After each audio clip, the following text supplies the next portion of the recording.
flash mobs and race riots.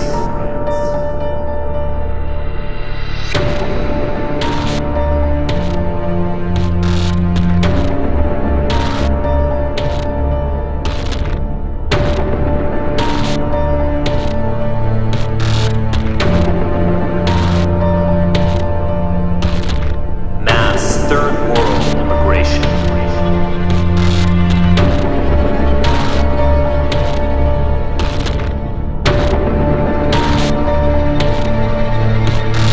Blatant anti-white discrimination.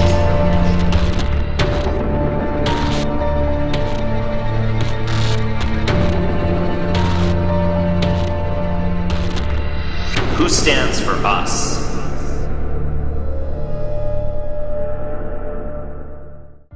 Have you ever wondered, why isn't there an organization that works for us?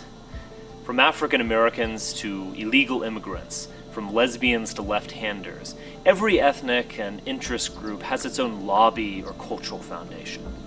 The exception, of course, is white Americans, our country's historic majority and founding population, the people that bears the unique heritage of Europe, Christianity, cultural excellence, and the scientific awakening. And there are also our peculiar folkways, holidays, traditions, and customs that make us both uniquely European and uniquely American. Only we are who we are. So again, why isn't there an organization that has our interest at heart? Or perhaps the question should be, why isn't there an organization that has our children's interest at heart, as well as those of our grandchildren and generations yet to be born? Don't they deserve to live in a country akin to that of their ancestors? I think they do. As you can imagine, there's a lot of opposition to standing up for our heritage and interest, and political correctness is the least of it. But despite all that, we're building a viable and effective organization in defense of our people. A network, all of whose projects are informed by a concern for our culture and our children's future. The National Policy Institute.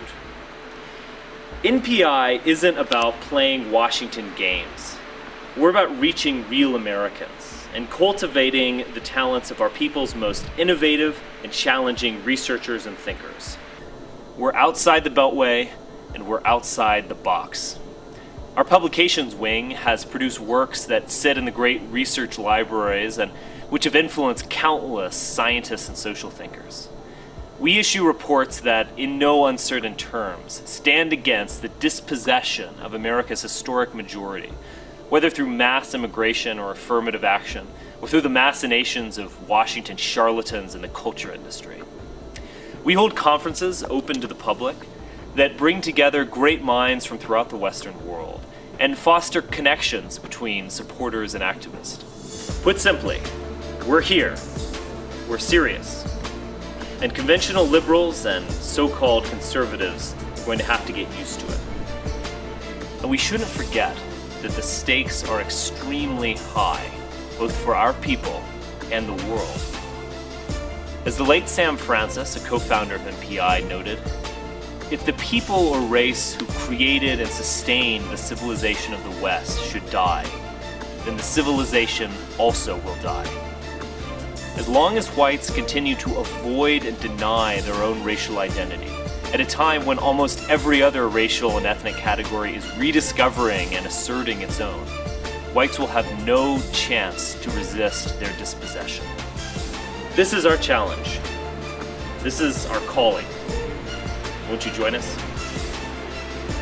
Your children and your grandchildren will be proud of their forefathers who took a stand.